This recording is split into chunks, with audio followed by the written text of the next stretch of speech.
right, now, good morning. Hey, now, y'all, great to see everybody lined up in the PMP community chat. Good morning to all of y'all. Good morning to my main man, Creative Tony, who, by the way, is just, I don't know, less than 24 hours away from celebrating a birthday.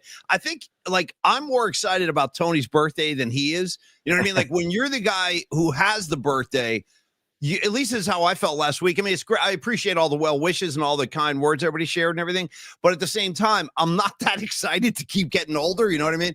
But for Creative Tony, I can't wait to celebrate. And I know a lot of other people feel the same way. So don't forget to tune in tomorrow night, 8 p.m. night flight, Creative Tony's birthday. Working on some special guests this week, just to forecast and look ahead for just a second. Tony and I, more so Tony than myself, but Tony's been in touch with Jeremy Affeldt. So we're trying to lock him down, but he's having trouble. He's down in Texas. And he's dealing with the floods and all that crazy weather going on down there. So hopefully he will. But Tony's been talking to him. So hopefully we'll have a visit with one of the greatest. Okay. Wow, that was quick. I didn't even get the opening monologue out of the way. Good morning, Tony. How you doing, bro? Good morning, Paulie. I'm wonderful, dude. And Jeremy Affeldt, I think, is going to be at 11:30 on Thursday. 11:30 on Thursday. So I just talked to him today. He said he's dealing with, like you said, he's dealing with a lot of the Texas floods. He's been helping out because he owns a brewery about 30 minutes away from the floods. And so he's been helping out with food and all kinds of whatever people need. He's been helping out. And that's typical of Jeremy. So. No, Tony. He's really a very active humanitarian, I would say. I worked a lot of charity events with Jeremy Affeldt over the years. Yeah. His whole Generation Alive cause that he founded and promotes, and it's basically to try to stop human trafficking. Not a very pleasant topic, but Jeremy's very passionate about that. We'll talk to him. We'll talk to him on Thursday about it. But anyway, looking forward to that, Tony. Great work. Now, hey, in the PMP community, Tony, get involved. I want to play a little game. How many of us today, as we sit here right now, 7:23:25, how many of us are pissed off at the Giants? Raise your hand. Go ahead, raise your hand. Let me see him. Good for you. Yeah, it's like, hey, Tony, you know what? Keep that handy. And thanks for bringing in the Christian Bale, the aforementioned. Tony, get it ready because here it comes. I want you to punctuate. Hey, I got really excited yesterday. The Giants had like a huge rally. They threw up a 1 spot in the first. Oh, good for you.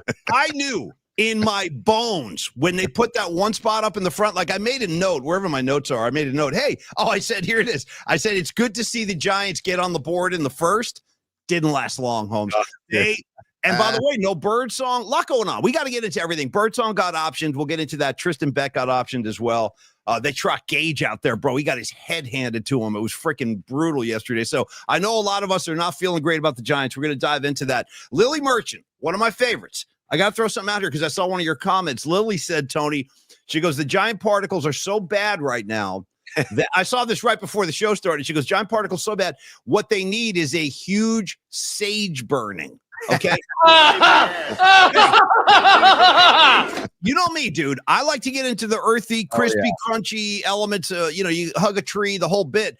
I got to say, for my hippie credentials, you might find it like surprising. I've never burned sage. But, come on. But hold on. Let me finish my thing. Okay. I actually was gifted. I have a sage kit downstairs. Like it's like the brush or whatever that thing is. You're supposed to burn it. And I have there's like a little ashtray type device this thing came with. And it was given to me by one of the Murph and Mac listeners. Forgive me. I don't remember the name. But I haven't burned it. I feel like I don't want to do it unless I can do it appropriately. And I know that like the exact process, because that's like spiritual stuff. I don't want to screw it up. But anyway, Lily, you might be right. Maybe we got to fire up some sage. Tony, have you ever burned sage? Go ahead. When it comes to sage, I got a few things to say through the soundboard. First of all, when it comes to sage, the rules are there ain't no rules. Okay. You burn sage when you want to burn your sage. Get those evil spirits out of there.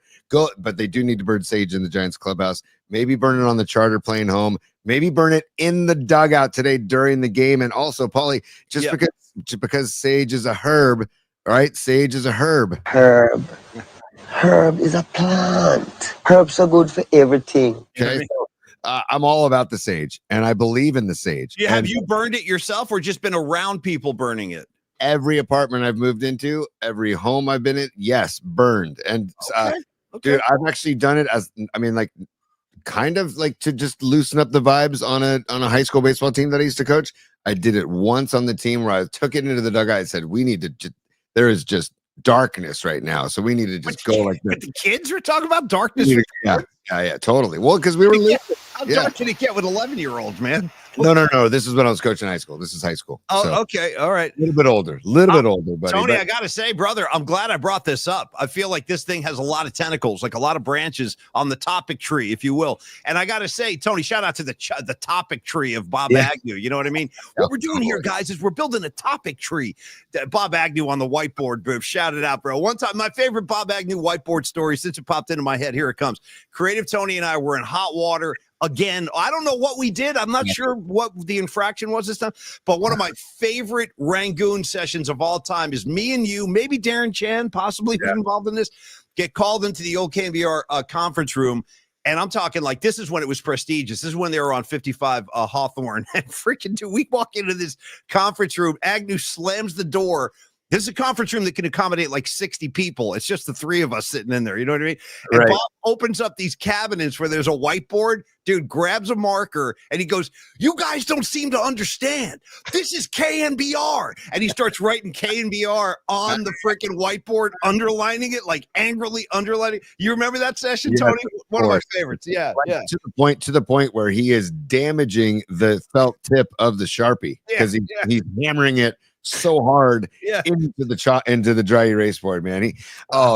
Agnew was a legend, man. He's a legend, and I love him for what he did for my career and what he did for you. And he's a legend in Bay Area radio history. He doesn't live in the Bay Area anymore, but cheers to shout out to Bob.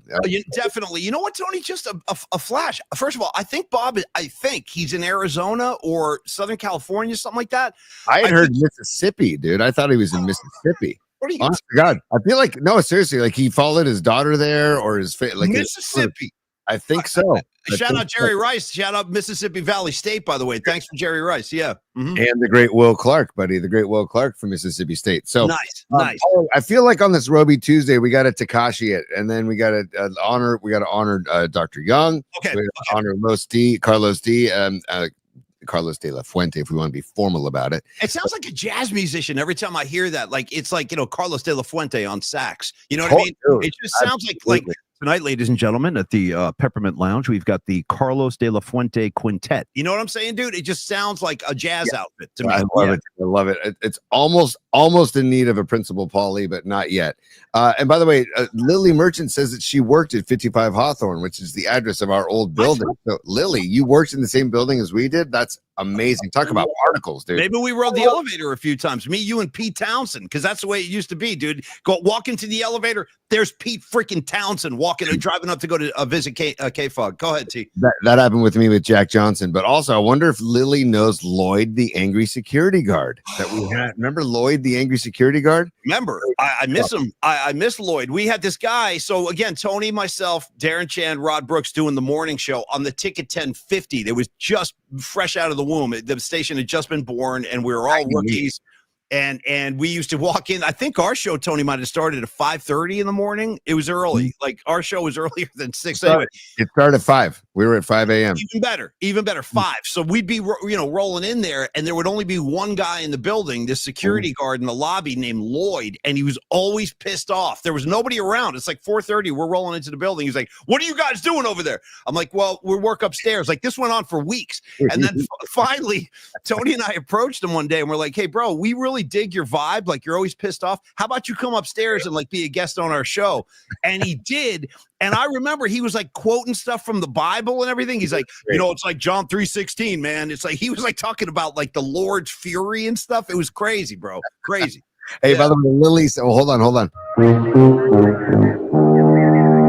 Lily says that she does remember Lloyd, but he was never angry because she always baked him cookies. Nice. Well played, Lily. Well, that doesn't surprise me. Lily is incredibly likable, and she's got that kind of appeal. By the way, last thing, and then we'll go to Dr. Matt Young.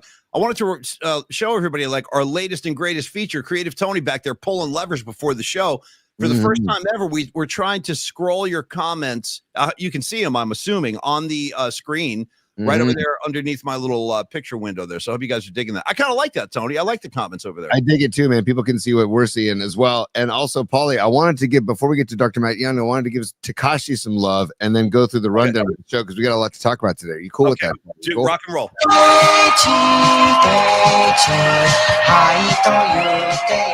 Ooh, see, I love it. Now I get the fader. I get the fader on the soundboard so I can fade it out.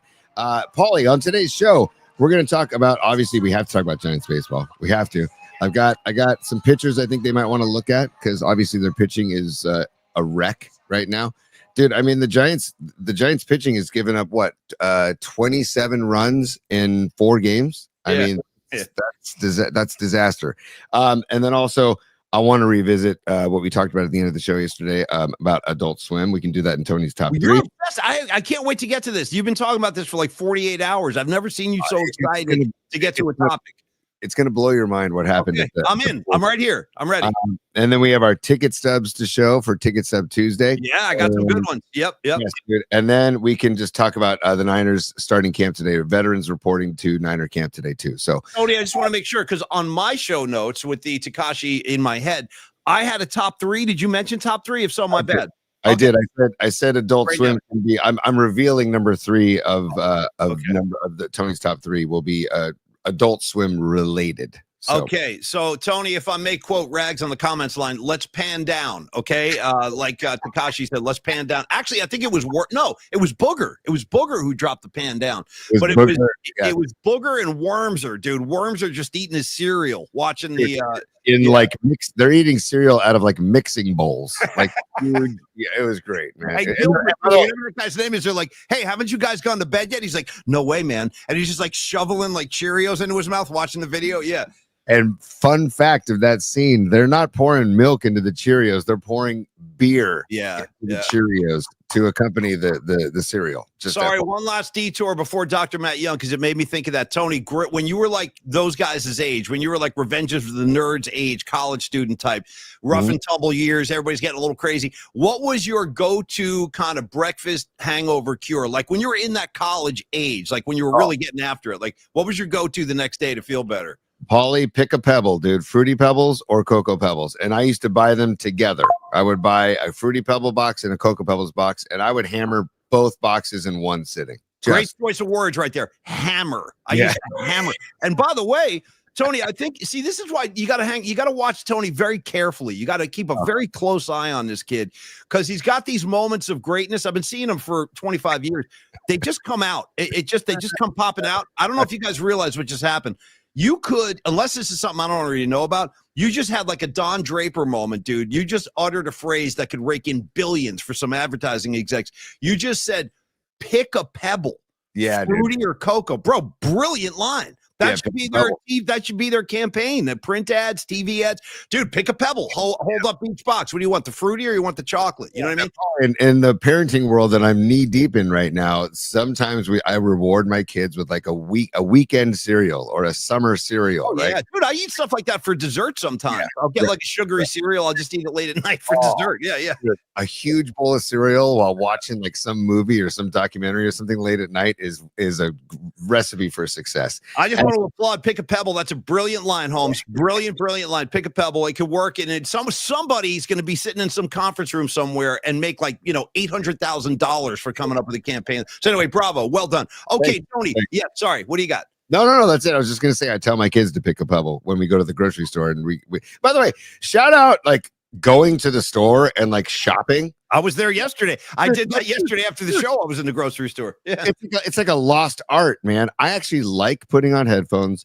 going to the store, browsing the aisles, and then having a friendly conversation with my checkout person. I was having some human interaction instead of the chucked groceries on the front doorstep by some Amazon Prime. I don't do that either. Let me tell you why. Because I don't want some robot or some dude or dudette or somebody. I don't want somebody picking my freaking produce, man. How do you know I want that batch of blueberries? Maybe I want those. You know what I'm saying? Those look nice. I got to pick my own stuff, dude. And so should you guys. If you're eating food, you should pick your own food. I believe anyway. Hey, thanks for these massively bruised and beat up bananas. Cool. Yeah, you know what I'm saying? Right. Thanks for these apples that have dents all over them, or like even like chunk marks out of the skin. Cool. Thanks. That's awesome. Love it. Chunk marks, dude. Or like a nice loaf of bread that's got like a big dent in it, like a big divot where the guy sat on it in the car or whatever. You know what I mean? Oh, and then the other thing is, Tony, last thing, a lot of detours today. We're swerving all over the road, but I'm having fun. So let's just keep going. Tony, I wanted to say you might want to try going headphone free in the grocery store. Here's why. When I go into the groceries, I shop up here at this United Market on what is that, on the Sir Francis Drake, I guess, in San Anselmo. I go right over there. And I have a great banter with the woman who works behind the fish counter, because I'll buy like some fresh salmon and stuff. She and I get into recipes, dude. We're talking about like cooking tips. Anyway, so I'm just saying, try it without the headphones. You could get some nice, satisfying banter with the. Oh, good for you. Hey, Paulie. No, seriously, I hear what you're saying, but that's why I go one can in, one can out, so I can have those discussions. Because I like talking to the deli, because I used to work at a deli, and I appreciate deli workers, because that when you get a line, you start feeling the pressure about flipping sandwiches and getting them out, get them in, get them out. I'll say hello to the butcher, and I'll say, like the guy or woman stocking beer or the shelves. Like, I'm all about the grocery store experience, man, which I feel like is a lost art. But I take my kids, and even if we go to Costco, I'm like, guys, we're roaming the aisles. We're roaming the aisles. Oh, and by the way, Costco, nice touch. They have the little places where you can taste things, right? That's a nice touch. There's a great market on the way to Tahoe called Ikedas. Is it Ikedas or Ikedas? Does anybody know the correct pronunciation? Ikeda. It's a type of dog. I'm sorry, I don't know it. It's a type of dog, and it's either Ikeda or Aikida. I forget. Anyway, it's a great spot on 80 in Auburn, and you can go in there. You can get whatever you want. Literally, pies, sandwiches, burgers, chips, whatever. But they have a tasting area that was closed down during COVID. But anyways, and you get to taste the salsas and the cream cheeses and the the pestos and the marinara sauces and everything. So shout out to just the shopping experience that is a lost art, I think. Paul. Shout out to this kid too, Rags. I don't know if you remember this, but we had a kid, Tony, in my high school. Great name, great kid, kind of a geeky kid, but loved him so much. He was like, we celebrated him like he was a hero. His name was, ready for this, Tony? Jim Eismeyer. But nice. and his nickname was Ozzy. We called him Ozzy. Nice. So and he was tall, skinny, great, great classic kind of nerdy high school kid, but a great kid.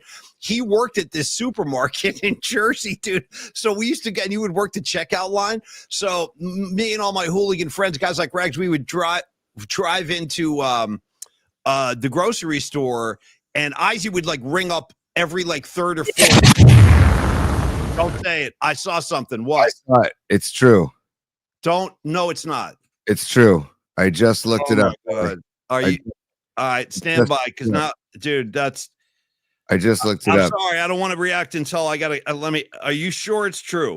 I'm seeing it all over the place. I'm seeing it on Newsweek. I'm seeing it on Vice. I'm seeing it on people.com. I'm seeing oh no. Well, we're gonna have to change this show dramatically if this is the case. Hold on, dude. This is I wasn't ready for that, man. Hold on. Oh, criminy sakes. I'm sorry, guys. I'm sorry. Just bear with me for 1 second. Hold on. Yeah. Hold on. Let's tell everybody. I'll say it, Paulie. Oh my God, dude. Oh my God. A statement from the Osborne family reads, "It is with more sadness than mere words can convey that we have to report that our beloved Ozzy Osbourne has passed away this morning. He was with his family and surrounded by love. We ask everyone to respect our family privacy at this time. No cause of death." Oh my God. I don't need, wow. Wow. Are you, oh my God. I'm sorry. I wasn't, wow. Wow. Dude, I mean, wow. Okay, well, let me try to get my composure together here, but that's I'm trying to do the same. I'm trying to do the same, man. Oh my God, dude. And I want to thank Bradley C84. Thank you for the heads up on the chat, because he said R.I.P. Ozzy, and I said nobody's going to type that unless I saw that too. And now I just went to my phone. You're right. There's like 8 million articles about it. God darn it, man. Wow. Well, let me say this. Let me just say this. I was not, holy smokes, man. I will say, what an incredible gift that he got to perform one more time. Yes. Like what an amazing gift that he got to sit in front of an audience and feel that love one more time. And amazing. Maybe, you know what, dude? You know what's crazy? Maybe he was just holding on for that. Honestly, maybe he was just holding on, and he had something to look forward to and something to work towards. And, he got to achieve that. And then I guess maybe he felt like, on some deep, deep spiritual level, maybe his soul was like, I think our work is done here. You know what I mean? I mean, help me out here, dude. Well, like you said, Dusty Baker in an interview with, I want to say John Miller or Dave Fleming or somebody, had a great line. He said, because they were asking Dusty Baker, how, you look great, your vibe's always great, you're always in a good mood. Like, what is your secret? What is your, like, and Dusty says, I just always have something on the calendar to look forward to like, to move me and have something. And so that must have been Ozzy having that on the calendar to look forward to and to keep fighting, right? Because dude, he was obviously not in a good way, but he kept fighting and kept fighting. And then finally, when he did that, he got to see his brothers in Geezer Butler and Tony Iommi and Bill Ward. He got to see them.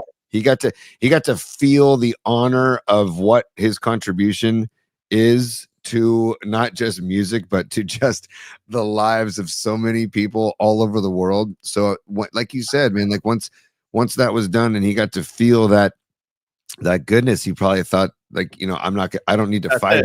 I don't need to fight anymore. I don't need to, Tony. Well, that's beautiful, man. That's a beautiful idea right there. And the other kind of crazy thing now that I'm sitting here thinking about, Ozzy Osbourne, man, good Lord. Rags, I remember giving you my Blizzard of Oz album to borrow, like when we were in 8th grade. I don't know if you remember that. I swear to God, I remember bringing my Blizzard of Oz album to school, and Rags was like, can I borrow that? And I'm like, yeah, man, take it. Nice. But I do remember this, Tony. This is pretty wild. Check this out. In tune to what you just said. I saw an interview with Ozzy once, and he was saying, it might have been like Behind the Music or something like that on VH1 back when they were doing that. And he was talking about his dad. And he said that his, working class, the Black Sabbath guys were not from a glamorous background. They're from an industrial town of Birmingham, England, back in the, when they grew up. It was the 50s and 60s. And it was a tough town. It was not a lot of prospects for success for people living there. And Ozzy said that his father, I think he worked maybe in a factory or something like that his whole life. And when he always wanted to retire and have a garden. He wanted to work in the garden. Check this out. He goes, well, my dad retired from his job. He worked in his garden for a couple of weeks and he dropped dead of a heart attack. Same kind of idea where it's like maybe that was something he was working for his whole life, got to achieve it, got to stand in his own garden, and then that was it. The game was over. Wow. It's Tony. Wow. This one's going to take a lot of time to process, man, because this is a guy like we both like literally grew up with. Like we grew up with this guy. I mean, there he is on stage. You see that, Pete? There he is on stage. Show. I mean, and by the way, did you see the news that they're going to release a full-length movie of the show? Yeah. So, I mean, look at that. Like that's a looks to me like a very joyous face right there, soaking it all up, like taking it all in, right? Oh, I could tell. No, you could tell how utterly like he was overjoyed to be. This is what he does. See, guys like this, you got to understand, like performers that in any line, like comedians, musicians, actors on Broadway, whatever, performers have to have the audience. Like I feel that way too. Like Tony and I, like we have to have an audience or there really isn't a show. Yeah. So the fact that he got to sit in front of his audience one more time and feel that it's like, people have joked around about like, hey, why? I've heard this from people that are older and they know that their day is coming soon. And they say, you know what, instead of having a party after I'm gone, let's have a party while I'm still here. Like, in the sense of the memorial or the celebration of life or their funeral. It's like, and that's, I'm not saying that the Black Sabbath show was a funeral, but I'm saying it was a celebration of Ozzy's life. It was a celebration of Black Sabbath's life. It was a celebration of everything that they've done I mean, dude, Paulie, what that band and what Ozzy has done for me and musically and just, the whole don't judge a book by its cover. Like if you read the lyrics to Black Sabbath, they're peace, love, and hippies. Yeah, big time. They played heavier music. The tone of their music was heavier music. And that was an early lesson for me of like, hey, don't believe everything you read, first of all, like in the media and the press, like, oh, Satan worshiping, whatever. But it was just a lesson for me early on that don't basically just dive in, do your own research, do your own homework, and also, like, I don't know, what was I was like 11 years old or 12 years old when I started listening to Sabbath, because my next door neighbor, Kurt Schaefer, across the street, shout out Kurt Schaefer, he was the one that said, come on over, let's play some catch and go listen to Black Sabbath. I'm like, dude, okay, I know what playing catch is, I don't know what Black Sabbath is, but okay. Yeah. And it was, I'll never forget, just floored when I heard their music. And come on. In honor of Ozzy, maybe that was Ozzy checking in. Farewell, Ozzy. Thank you, brother. Thank you. Yeah, thank you, Ozzy. Thank you. It's just, this is, I know that we're supposed to be professional right here, and I know we're supposed to. Not anymore. All bets are off now, man. I'm not sure. Well, okay. Why don't we do this? Well, we do have to be professional in one capacity. Yeah. Let's honor our sponsors. Let's do that right now. In fact, I want to start with Dr. Matt Young. I'll try and turn this into a comedy if this is possible at this point. I think Ozzy would want that. I do. I don't think Ozzy would want people moping around. I don't. I think Ozzy would want people to celebrate him. Yes. Remember all the crazy shit that he did, and there was plenty of crazy stuff Ozzy was involved with, whether it was the incident, Tony, at the Alamo, bro. You know about the Alamo. Yeah. Here's another great one, and I'm going to get to the teeth in a second. Well, I'm going to address Ozzy Osbourne's teeth in a moment. But I also remember this funny thing, and it was actually captured in the Netflix movie about Motley Crue called The Dirt. Oh, dude, totally. Yes. So when Ozzy was doing his solo tours, he had a knack for picking these young, hungry bands, and then like Motley Crue. Motley Crue had just released "Shout at the Devil." Ozzy was touring on Bark at the Moon, so he had Motley Crue as his opening band, and they exploded. That's the tour that kind of broke Motley Crue into the big time. But what happened was they were partying so much that his wife Sharon Osbourne, used to take his clothes out of the hotel room and hide them, so he wouldn't get dressed and go back downstairs to the bar after a gig. So Ozzy, his solution to that, he just started wearing Sharon's dresses. He just said, fine, I'll go downstairs in your dress. So Ozzy, like on that tour, was known to be seen like in and around town, like just wearing Sharon's dresses, because she would hide all his clothes. And in the Motley Crue movie, when he's like snorting the ants at the pool, he's wearing one of Sharon's dresses in that scene. Incredible. I think it's either her robe or her dress, and it's incredible. And it's like, you're right. It's like a bathrobe. It's like Sharon's robe. That's right. It's like yellow and flowery. Yeah. Yes. And on this Roby Tuesday, man, it's a very apropos that you're bringing that up, Paulie. So we can talk. Let's talk Ozzy the rest of the show. Why go down the Giants road? No. Talk about this is about Ozzy now. This has had taken a turn, and I was going to say, Tony, finally, and one of the most famous rock and roll incidents of all time is Ozzy on his first solo tour, Blizzard of Oz. You know the story. Some lunatic, and back, you got to understand, audiences were out of control back then. So some kid walked into the show with a bat, a freaking live bat, throws this thing up on stage. Ozzy picks it up, bites the head right off the bat. That's just Ozzy Osbourne. He said he thought it was a toy. He thought it was a rubber bat. In any case, wound up getting rabies. Tony, here's the situation. He had to get rabies shots. I know. Yeah. Ozzy, just another day in the life. If you are thinking of biting the head off a bat, may I direct you to the offices of Dr. Matt Young? You know what I'm saying? Sharpen that's how I'm tying it together. Sharpen up those fangs. You never know when there's going to be a critter flapping through your house. Sharpen up your incisors, dude. Come on. Dude, your incisors, your molars, your bicuspids, or whatever they're called. I don't know. So ask Dr. Matt Young. Tell him I got to sharpen them up because I need to bat the head off a bat in my Ozzy Osbourne tribute. The Young I am a little rattled here. The Young Dental Group in San Francisco is taking great care of my teeth for a long time. I'm sure he would have been great with Ozzy. Dr. Matt Young and Ozzy would have been great together. It'd be like, Ozzy, have a seat. What do you want to listen to? What do I want to listen to? Come on, man. You know what I mean? It would have been like a great back and forth. I'm Ozzy Osbourne from Black Sabbath, man. So Dr. Matt Young is the guy. He can calm anybody's nerves, including my own. Reach out to Dr. Matt Young today. Make an appointment. He handles all your dental issues, comprehensive dental care across the board, Tony. Cleanings, fillings, implants, veneers, orthodontics. The entire team is great down there. They specialize in implant surgery. In fact, one of my kids, I think, is going to have to get some implant surgery, and I might have him come into Dr. Matt Young. I'll talk to you about that, Dr. Matt Young, soon. But in any case, he accepts most major insurance companies. Shouldn't have any problem there. Give him a shout, 415-392-8611. Open all weekdays and Saturday office hours as well. You can see them right in front of you right there. So thank you, Dr. Matt Young, very much. Very much. Thank you, Dr. Young. And I'm getting in there once the kids are back in school or back in the rhythm of because summer's mayhem. But we could take advantage of a Saturday here, the 8 a.m. to 4 p.m., 8 hours, and also open to 7 p.m. The dedication of a Dr. Matt Young is thank you. Second to none. So thank you, Dr. Thank you, Dr. Matt Young. And you know, it's crazy, Tony. I just I'm having a hard time with this, man. Me too. I'm having a hard time with this. I obviously no one's expecting, especially because we just saw the guy. But I'm so glad he got to experience that. Like, and I'm glad the whole band, that whole tribute day of Black Sabbath stuff. Tony, there's something that's been placed on my Spotify that I want to direct your attention to. This was something that was recorded at the Sabbath tribute 2 weeks ago. Are you familiar with this Brit, this young guy? He's like a new face rocker guy. His name is Youngblood. He was at the Sabbath show. Do you know this guy, Youngblood? No, I don't. Okay, here's what I want you to do, Tony. Take my advice. Everybody do this after the show. Go to Spotify, go to Apple Music, and search Youngblood, and he spells it Youngblud.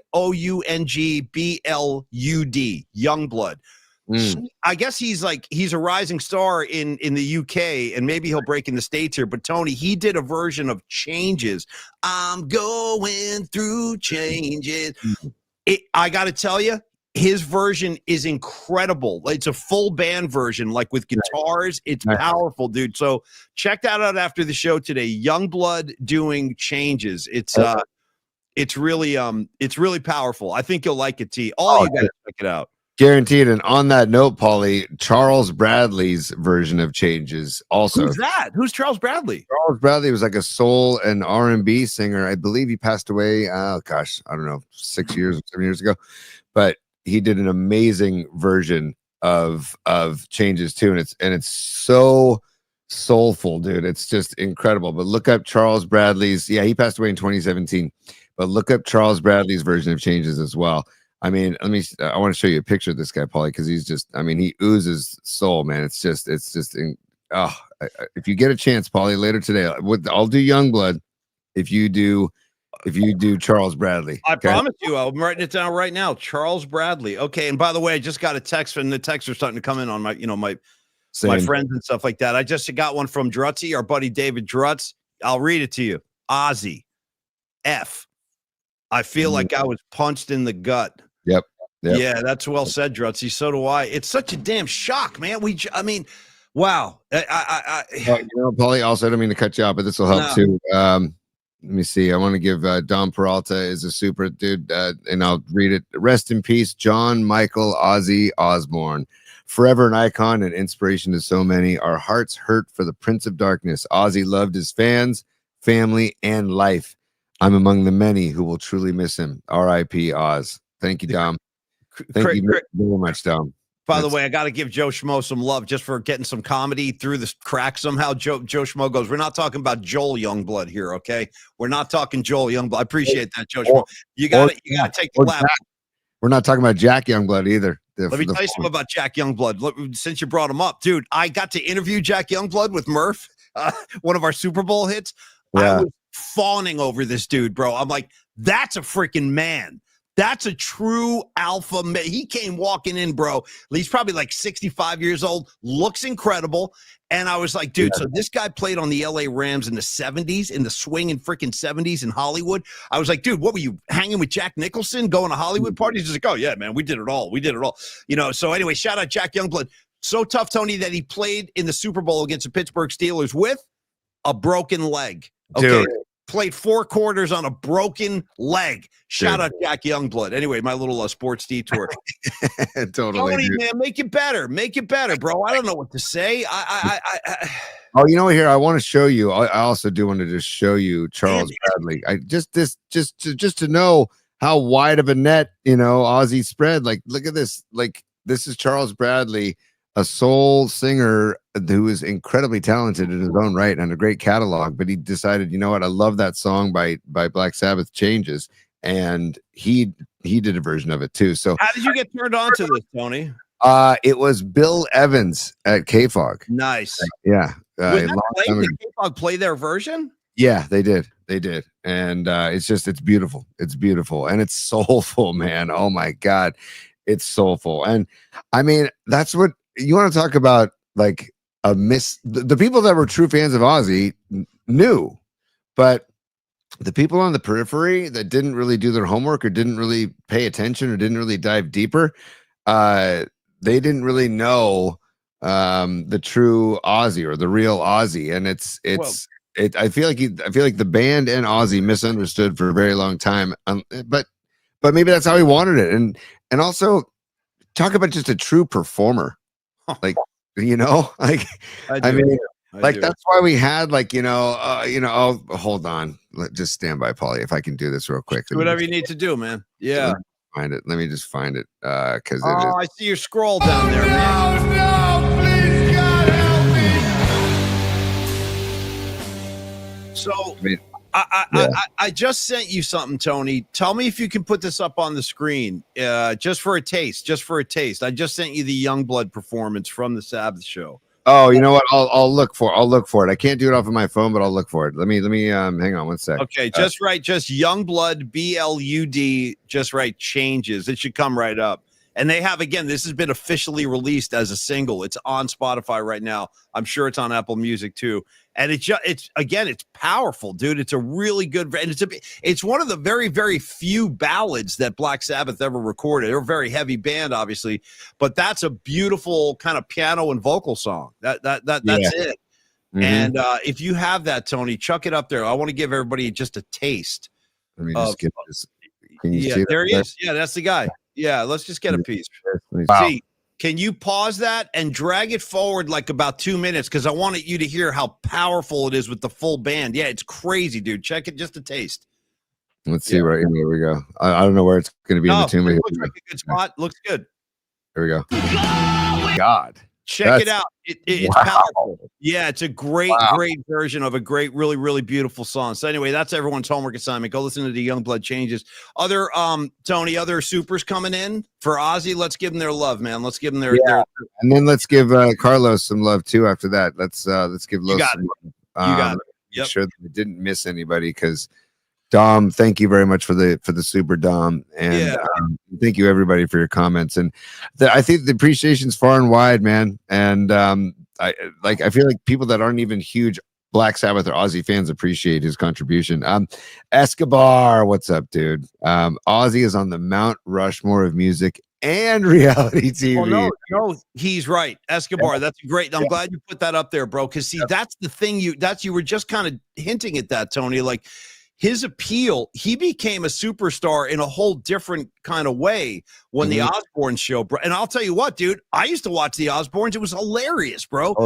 He was running around cleaning up after all his dogs or crapping in the house. Like, there was like 30 dogs or like, but I think that introduced Ozzy Osbourne to the masses, even people that don't like his music or were afraid of him or thought he was, like, once you got to see Ozzy in action, you can't help but fall in love with that guy. No question. He's genuine. He's got a massive heart, and it's all so obvious. You can see that, like, how loving he is. And not to listen, the guy had his share of problems, believe me.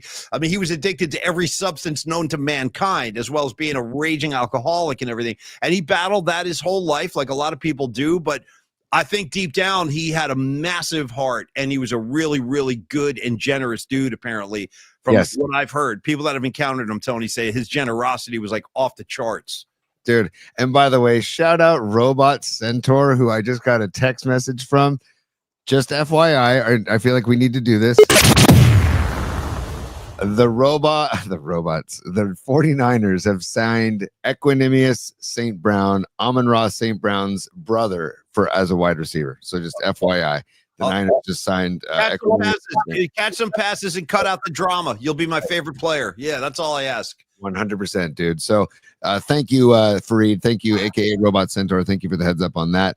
Thank you, Escobar, too. Thank you for the super. And then Ray Goodman, also a super. He says, Paulie, you gotta hear Bradley's cover. It's cathartic. And Paulie, so before we get to Los D, and Ray, thank you for the super. Ray Goodman and the Soulmates. Can't wait to see them. By the way, September 5th. Ray's birthday show out in Martinez. We'll keep pumping that up, Ray. But Paulie, I wanted to share this with you because since we're sharing stuff, You showed that video of Youngblood. Here is Bradley. You know KEXP up in the Northwest in Seattle, probably the radio station. They do great. I'm not familiar with it, but that doesn't mean anything. That's cool. Oh, dude, they do great live performances when bands come through town.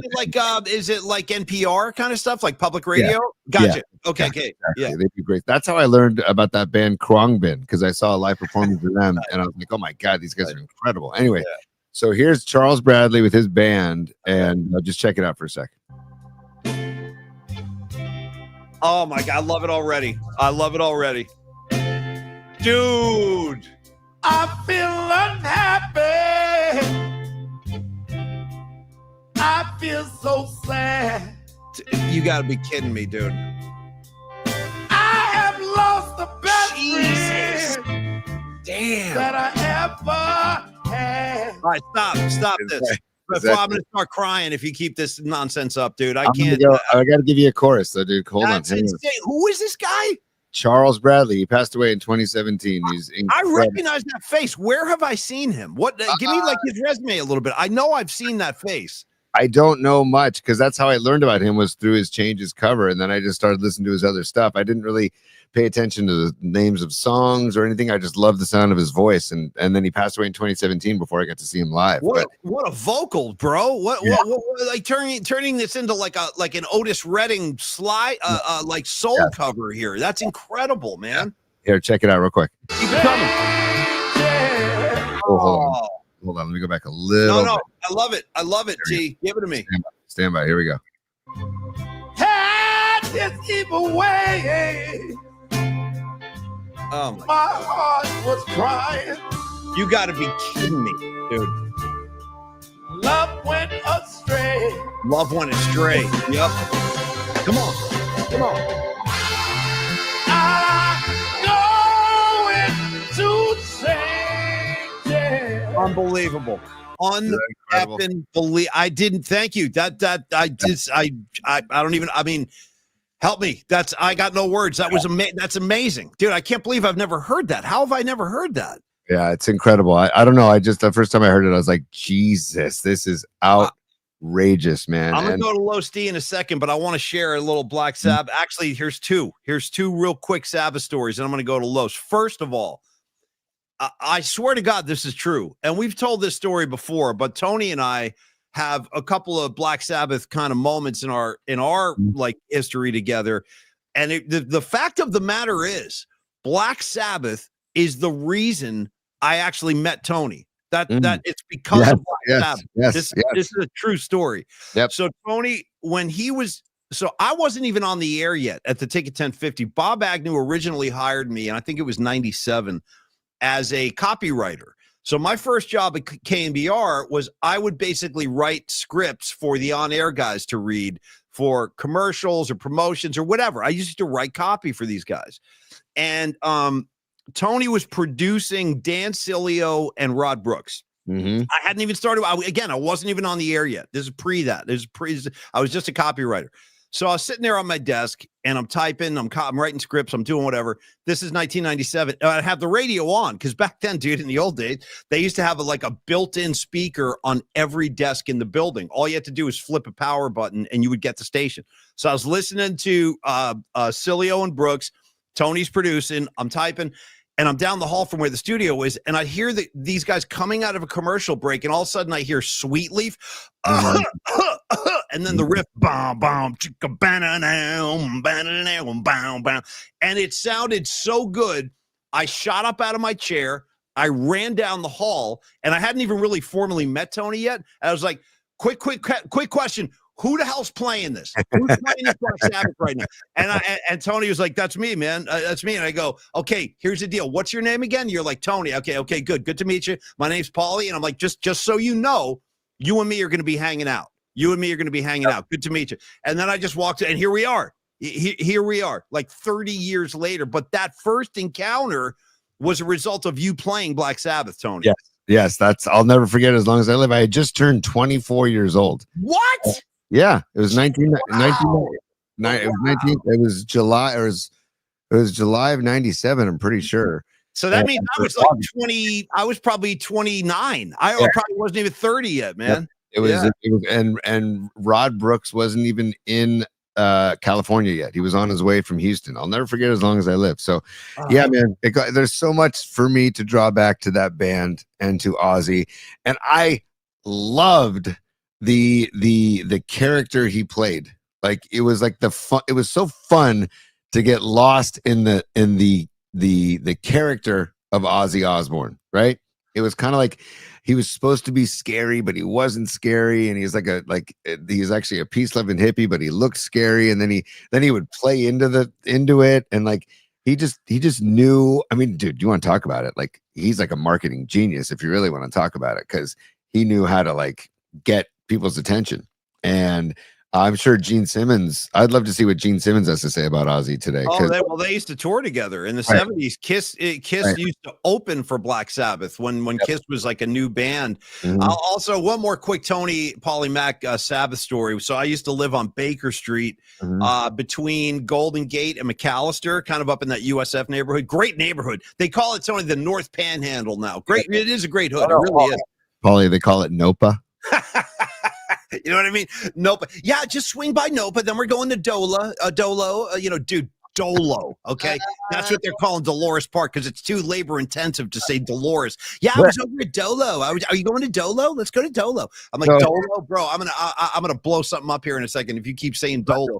Let's go hang out at Dolo, and then we'll go to Nopa for tapas. Oh, dude, you know what I'm saying? Guns all around. And I don't mean firearms. I'm talking about finger guns. All right, anyway. By the way, I like tapas, for the record. I like tapas too, but say Dolores. It's not that hard. You know what I mean? So Tony and I were hanging out at my place on Baker Street. I remember this very, very well. And Tony had not yet heard the entire Sabbath catalog. Like you had you were a big Master of Reality guy, first album. Paranoid, all the big ones. And I was like, dude, have you heard Sabotage? And you're like, no. And I go, check this ass out. So, dude, I put on Symptom of the Universe for Tony, which is one of the heaviest songs of all time. So this thing is hitting like freaking cannon fire, man. Boom, boom. But after like the 3 minutes of intense riffing, it takes a turn into like a Grateful Dead, almost like a Scarlet Begonias kind of hippie jam. And Tony was like, what? Like I remember you were floored when you heard that transition. It catapulted to like one of my favorite Sabbath songs of all time, because that the 90-degree right turn the band takes in that jam. And I would say it also gave me like a Santana feel. There's congas in the background. Totally. There's acoustic guitar, and this is a boom. And then Ozzy comes in with his just I don't even like a howl or I don't even know what how you would describe Ozzy's vocal in it, but it's like just like takes over, but it's perfect. It's like perfect. That song is like one of the most perfect Black Sabbath songs ever made because of Paulie. Yes, I'll never forget that moment because I was so floored. I did. I remember your jaw was on the ground. I'm like, yeah, this is Black Sabbath, man. This is how they like to roll. You don't know what's around any given corner because things are changing all the time. By the way, I want to shout out, where did he go? John Nadal. He goes Into the Void. One of the best intro riffs about, no question. No question. Love Into the Void. Love the jam and Into the Void. Tony, how about that like little jazz heavy thing they do in the middle of Into the Void where they're like bow down down down down down bow bow bow bow bow bow bow, heavy as hell. Heavy as hell. Outrageous, man. And you know what? Now, see, I'm looking at Twitter right now. All the tributes are starting to come in, man. It's going to be oh boy, it's going to be you know what I recommend, Tony, and I'm just talking to you for a second right now, dude. Just get your Sabbath albums out, get your Ozzy records out, and just enjoy the music, man. And what a great gift, what a catalog these guys left us, man. Incredible. And what a beautiful ending to the Black Sabbath story. Again, I'm so glad they got to do Jesus, here we go. Ozzy singing Mama, I'm Coming Home for the last time. Give me peace.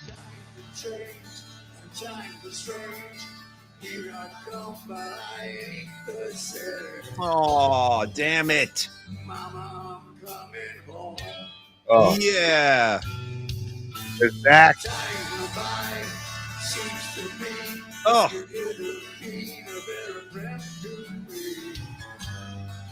Jesus. Mama, I'm coming home. Oh man, you know what, Paulie? After seeing that, I really believe it. I really believe he held on and knew that that was going to be a great celebration, and knew that he'd able to just soak it all in. And then once it was done, he said he didn't have to fight anymore, and he lived his best life. And Ugh. yeah, oh boy. I know it's a lot. That's wow, man. All right. Well, Well, all hold right. on. Let's give Los D some love while we're here, because Yes. Yes. Los, sorry about the awkward segue and transition, Los D, but we love you, brother, and we got to do our best to represent you too, because you help put this show on the air. So, Paulie, take it away, man. You know, That one got me. That wasn't. That was almost over. That was too much, man. That one got me. The freaking mama. You look at him. You know what I mean? The sincerity of Ozzy, man. He's not kidding around. Like, he means it. Like, geez Louise. And so does Los D. Ozzy means it, and so does Los D. Which happen to be true. It does. It's all of it is true. Like Ozzy Osbourne, Los D is licensed in California to do business. Don't forget, Ozzy was a resident of Hollywood for many decades, dude. Decades. I think he went back to England because he knew that was going to be like the last chapter of his life. But he lived in California for a very, very long time, man. He knows about the Golden Bear, the California Golden Bear. Come on, man. Anyway, about Los D too, because Los D is a music head, and actually he's the one that kind of on text message kind of came up with that topic we had last week about if you had to choose sports or music forever, what would you choose? And he was like, no brainer, music.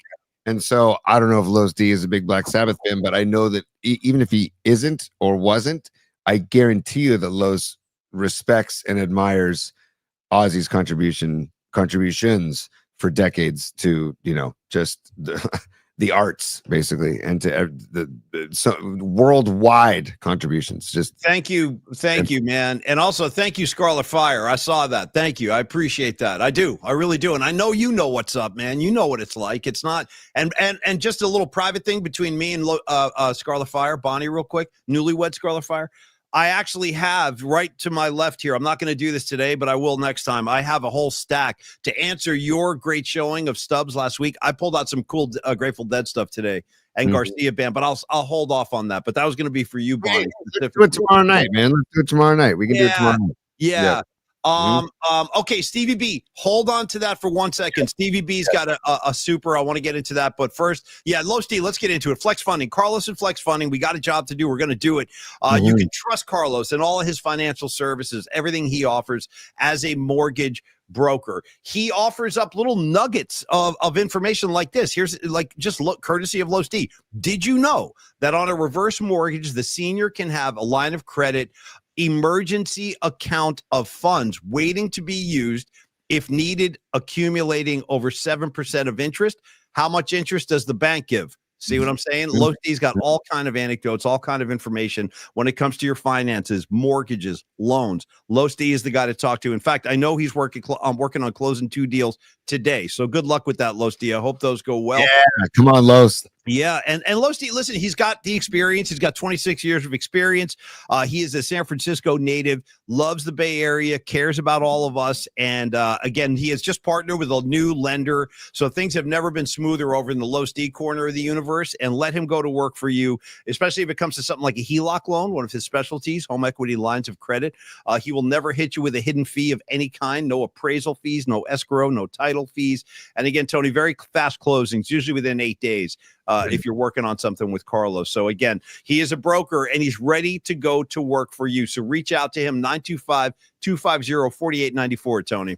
Yeah, one-stop shop Los, man. Hashtag one-stop shop. As you talked about those loans, Paulie, there's also the Alt-A loan, man. If you're 1099, self-employed, which so many people are doing now. People are doing shows like us, Paulie. People are self-employed like Los. Look at the 1099 program. Look at the Alt-A loan. Give Los a call. And also, just don't forget that, like, Los in-state or out-of-state. And also, I saw a great line by Los. He said, let's have the first official PMP toast to Ozzy on August 26th when we all get together to hang with Los D and go to that Giants baseball game. And Los, that's a great freaking call. that's what Los is all about, man, is getting the people together and connection, all about connection. So Thank you, Los. yeah, thank you so much, Los. And one more time, Carlos at myflexnow.com if you want to email, and then if you want to call 925-250-4894. Thank you so much, Los. Love you, brother. Love you, Los. Thanks, man. Tony, can I see another little piece of that Ozzy thing real quick? The Mama, I'm Coming Home. Just give me a taste. I just want a little more. You sure? I think I need it. I do. All right. All right, here, let me. It really hit me. Dude, I hate to see this scroll at the bottom. Look at what you got scrolling, dude. I know. I can't. That in print is rough. All right, here we go.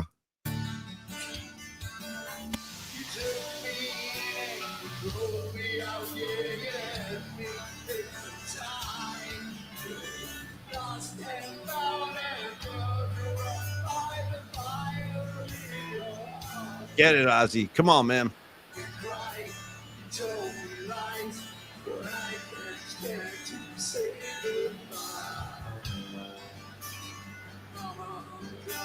Oh, geez, Louise. Thanks, T.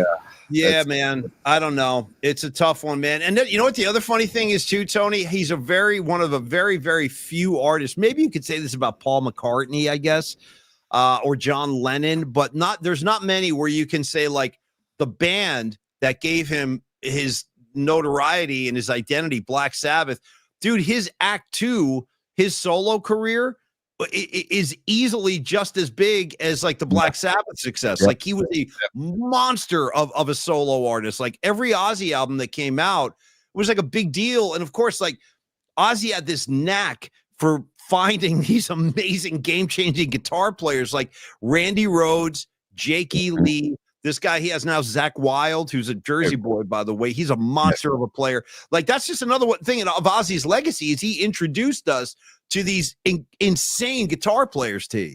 Paulie, think about all of the guitar players we love who are influenced by Black Sabbath, and think about all of the bands that we love that are influenced by Ozzy and Black Sabbath. It's ridiculous. I mean.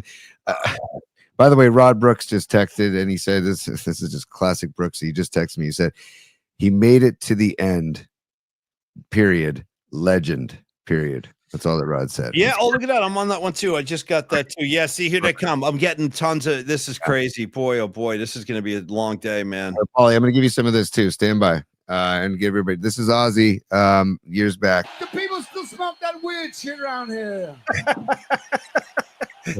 You still get high around here, yeah? Yeah, Ozzy. Yeah, man. Go ahead. Well, how come I can't fucking smell it tonight, man? Is that a new brand out there or something? How come I'm gonna smell it out there then? Dude, there, look at Geezer, man. Come on, dude. You need a shirt with Geezer's face on it, bro. You need a Geezer Butler. How do you feel? That's the other thing too. That's like he and Bill Ward are probably the least talked about members of Black Sabbath, and each one of those two guys, that rhythm section of Geezer Butler and Bill Ward, it's pretty much as good as it gets. As good as it gets. As good as it gets, Paulie. They ebbed and flowed like they had a real groove, man. Their pocket, as they say in the music biz, man. Their pocket was deep. And how do you feel about Geezer being a bass player, Tony? Like Geezer Butler to you, what does he mean to you?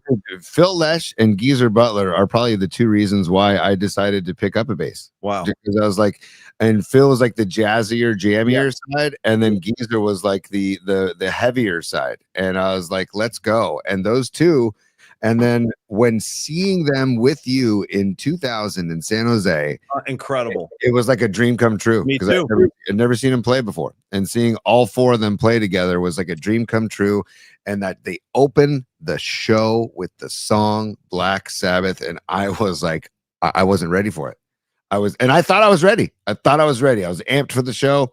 Walking in, and I definitely didn't see that coming. Where you got the pyrotechnics on the side of the stage. Yep. And all of a sudden that bell starts ringing, and I'm like, oh my God, Paulie! They're opening with the first song on their first album. Here we go.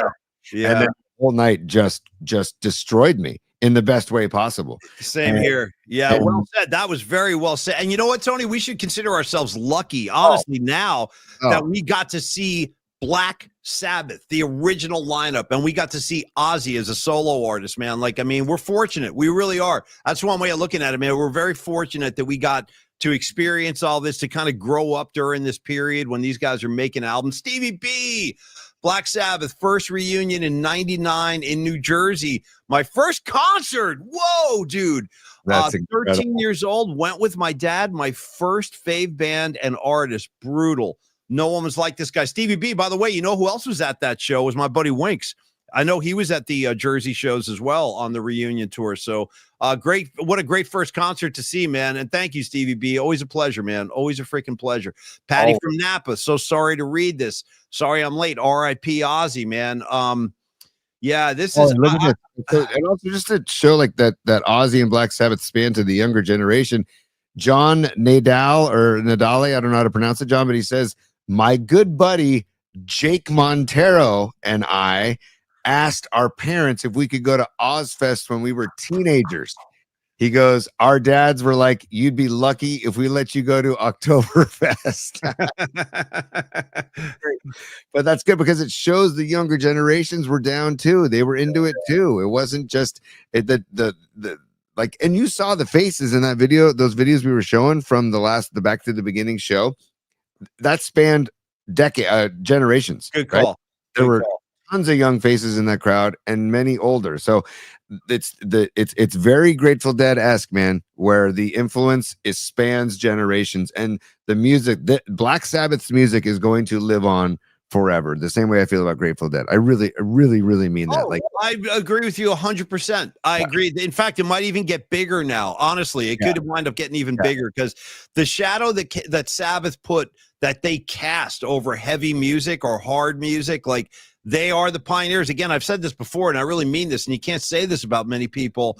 Black Sabbath, they created a genre. Like they invented what people call heavy metal. There was no such thing. Yes, Led Zeppelin was heavy, but Led Zeppelin had a very soft side too. Like all their acoustic work. Sabbath wasn't like that. Sabbath was just like the car. We're stepping on the gas as hard as we can, and we're coming at you fast, hard, and furious. And like they gave birth to that genre, which is pretty freaking amazing. And like you said, Tony, guys like Tom Morello, the Pearl Jam guys, Nirvana, you know what I mean? Stone Temple, like on and on and on, like all of these bands, like these kind of second generation bands that you and I love so much. Alice in Chains, dude. I think Alice in Chains was heavily influenced by Black Sabbath. Yes. When you listen to like the darkness of Alice in Chains, there's a lot of Sabbath fingerprints on that.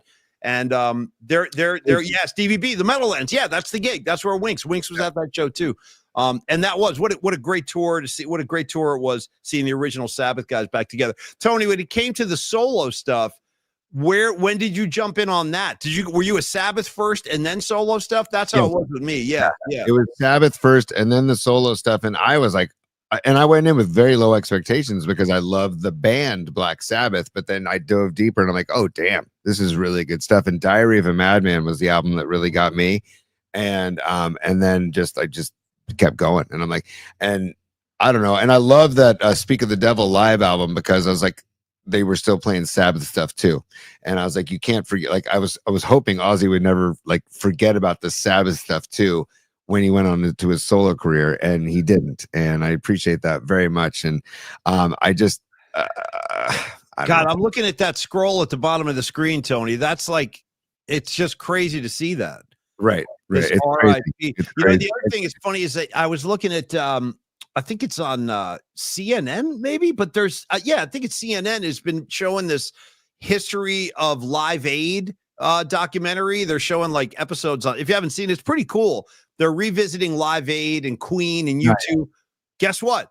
Black Sabbath played at Live Aid. If you forgot, Black Sabbath was actually part of the Live Aid benefit show. So I saw Sabbath on that the other night. That was pretty cool too. And I guess in a long-winded way, Sabbath, Ozzy Osbourne, he did touch a lot of people, music fans like us. But then again, the pop culture landscape was altered forever. Probably one of the very first smash hit reality shows. Now reality TV is a massive genre. Wives of Beverly Hills, Wives of New Jersey, Wives of whatever, Utah. I don't know. But like Ozzy was in on that early, dude. The just having a camera follow them around. Yep. And dude, let's be honest, dude, I was a fan. Were you a fan of the TV show? 100%. Because I was like, oh, I get to watch Ozzy like in his own house, just chilling, like being a dad. Oh, I'm all in.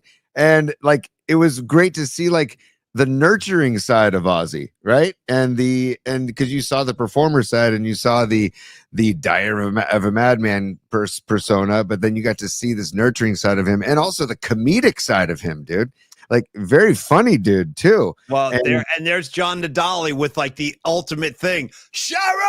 Yeah. Dude, I remember one time Ozzy was like trying to work his remote control with the TV. He had like one of these really big remote controls, had to hold it with two hands, and it was like the TV would rise up out of the ground, and he couldn't figure out how to like get it up. Like I don't know, but I just about Sharon. It was always the Sharon. Great call, John. Great. Hey, Don Peralta just sent me this, and he reminded me of this photo that I don't have time to upload it, but I'll show it on my phone. Can you see that? Oh, it's James Hetfield and Ozzy. Yeah, man. Yeah.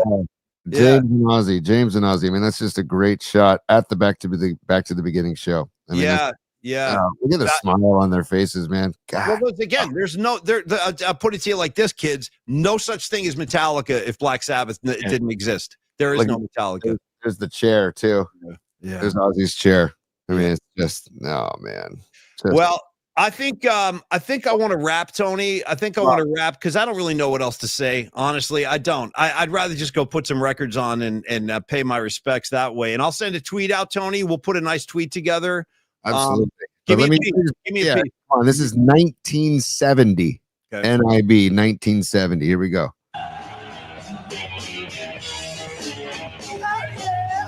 Oh yeah, dude, Paris, bro, Paris.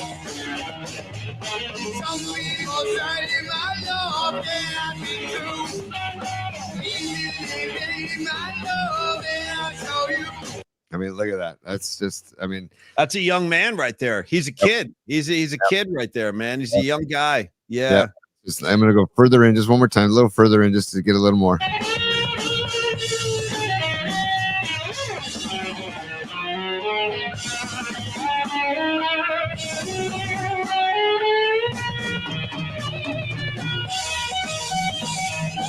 Dude, get out of here with that. Just get out of here with that. I think you got more tea? No, I can't handle it right now. It's too much for me right now. It really is.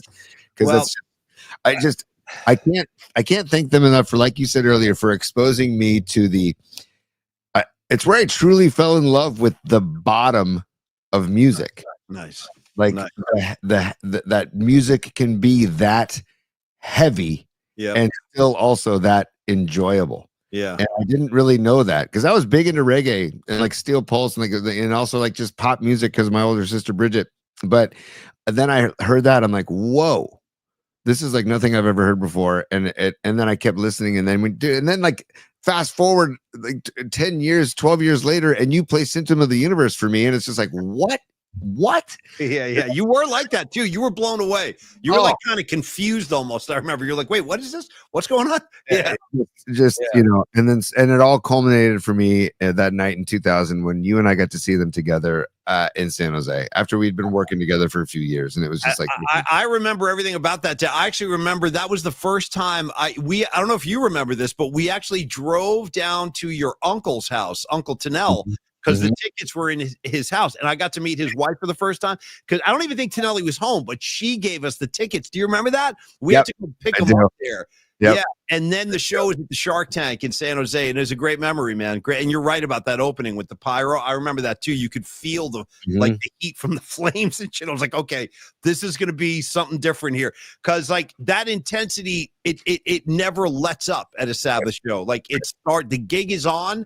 And it's furious the entire time, and the passion in the crowd and how much it meant to so many people. But hey, listen, I guess this happens. This is life, man. People come, people go, and if you're lucky, you get to leave like a legacy or an imprint on the world. And Ozzy definitely achieved that, man. He did. He had a profound impact. And I'll say the last thing I want to say about this guy is that he really was a great singer.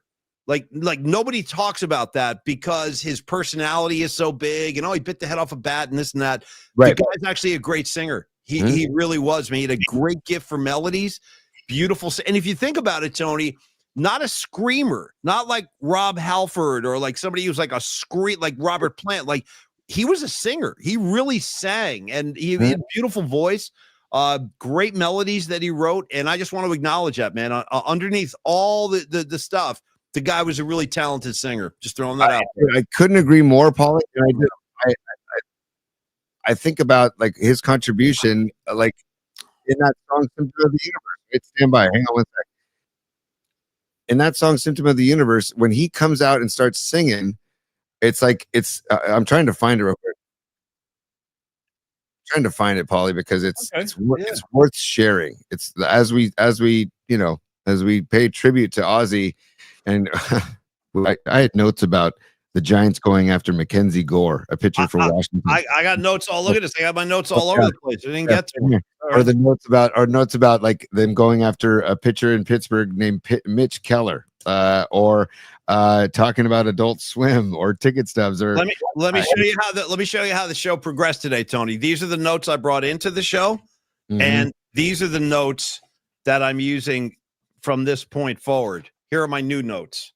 Oh, hold on. Let me get rid of this. Yeah, dude. Yeah. Those are my new notes. That's all. Ozzy. Those are my notes right there.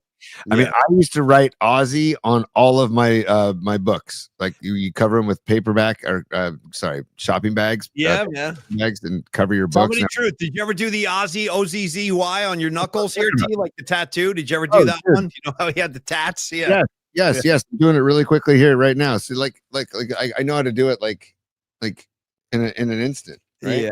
Yeah. Nice with the Z's. Yeah, the slashes. Totally. Like, come on with the slashes. But on the way out, Paulie, let's just check this out for a second, because it's what you're talking about. I don't know. Well, I gotta say, I'm glad I got to do this with friends, and that means all of you. Dom and Badges and Joe Schmo, Candlestick Kid, Soccer Ball, Joe Schmo again, Stevie B, Rags, Patty, Noemi, Ray Good, everybody. All you guys, Los D, thank you. I mean, listen, when you grieve with friends. It's the only way to make it sting a little bit less. And then, of course, my main man over here, Creative Tony, who's like my partner in crime when it comes to Sabbath.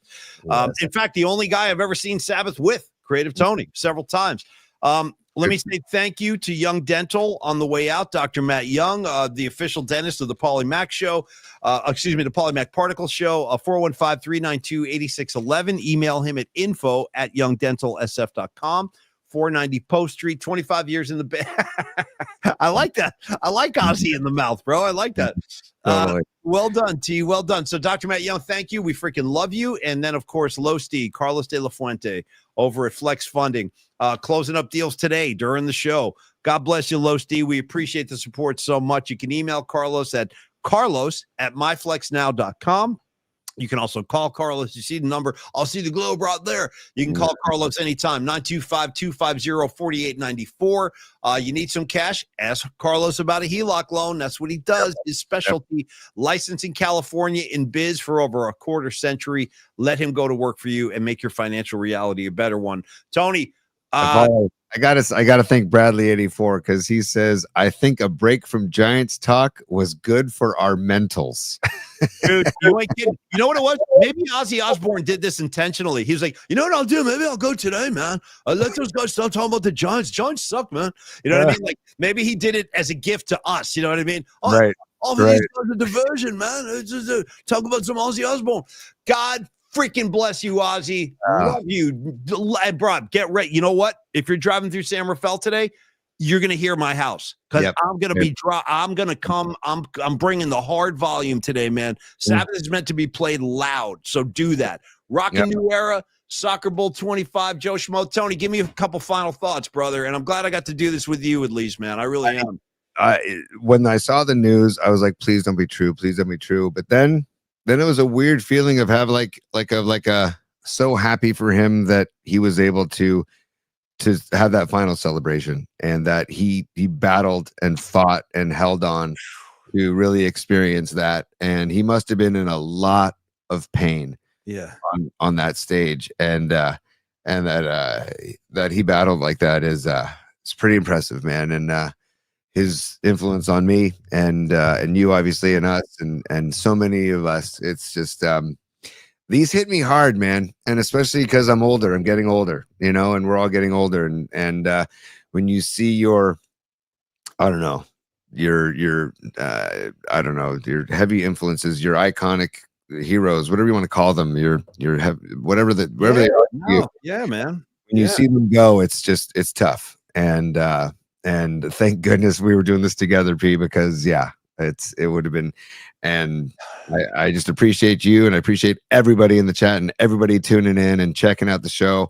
And just so happy that Ozzy got to do that Back to the Beginning show, and that he got to do what he wanted to do for as long as he did. And I can't thank him enough, and Black Sabbath enough, and I can't imagine what the members of the band are going through, or a guy like Zakk Wylde, man. I just saw Zakk Wylde in San Francisco a few months ago, thanks to Buckethead Mark.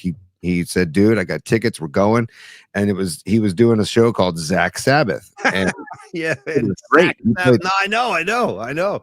He played all Sabbath tunes, man. And by the way, he plays in a freaking kilt, dude. And he's all ripped, dude. And he's great. But he's also just like, I mean, he has the spirit of Ozzy in him. He really nice, Tony. Nice. He does, man. And so I was so thankful to see that show. But just to see, like you said earlier, Ozzy's like nose and ear for the best guitarists out there, man. They'd even find them and they would get him to join his band. So, if I could, Tony, jump in on that real quick. One last thing I want to recommend. Like I said, definitely listen to Youngblood's version of Changes. I'm going to put Charles Bradley's Changes on my playlist as soon as this show ends. But there's one other thing you guys might want to check out. Billy Corgan, the singer of the Smashing Pumpkins, he has a podcast now.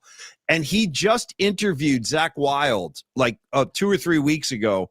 There is, and I listened to it, and there's so much amazing Ozzy Osbourne stuff on there.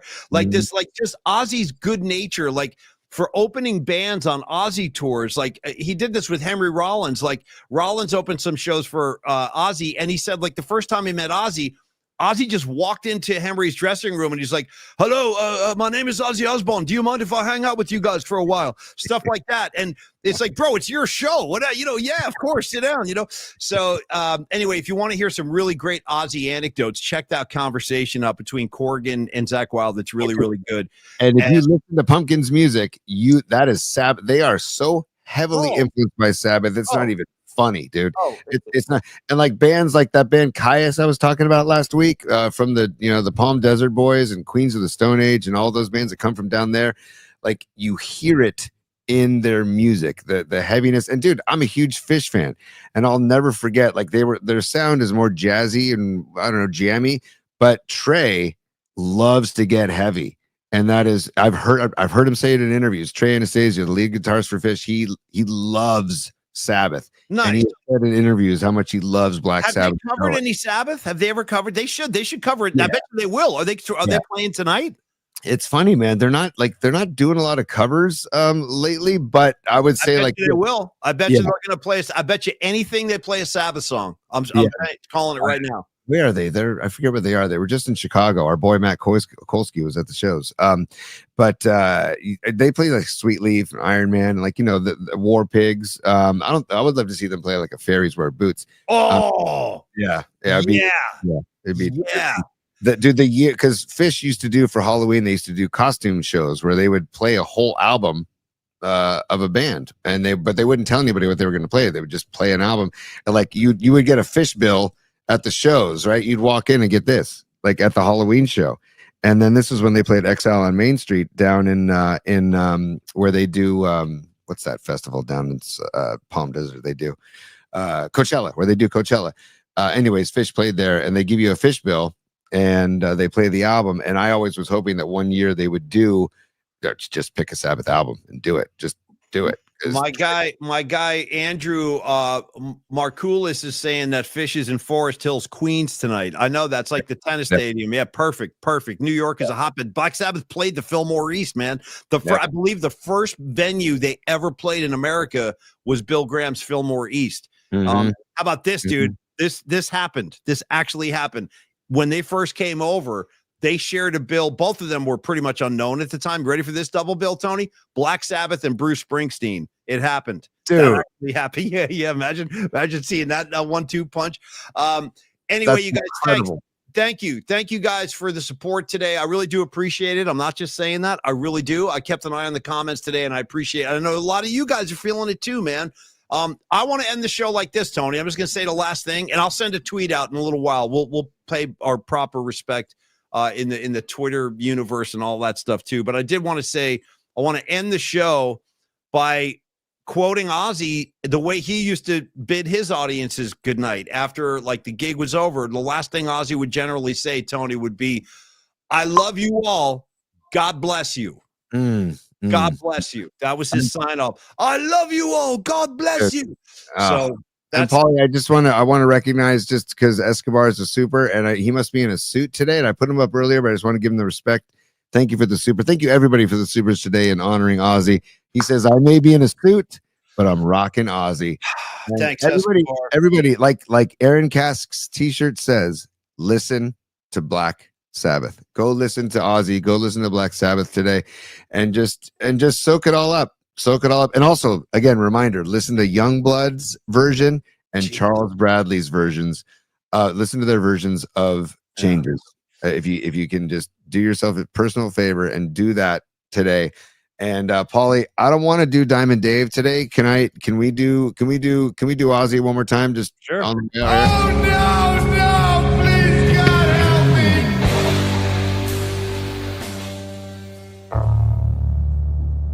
Hey man, that's it. It is what it is. You know, a lot of emotion today, but it was all genuine. We'll get back on track tomorrow night for Tony's birthday, but all right, man. Rest in peace, Ozzy.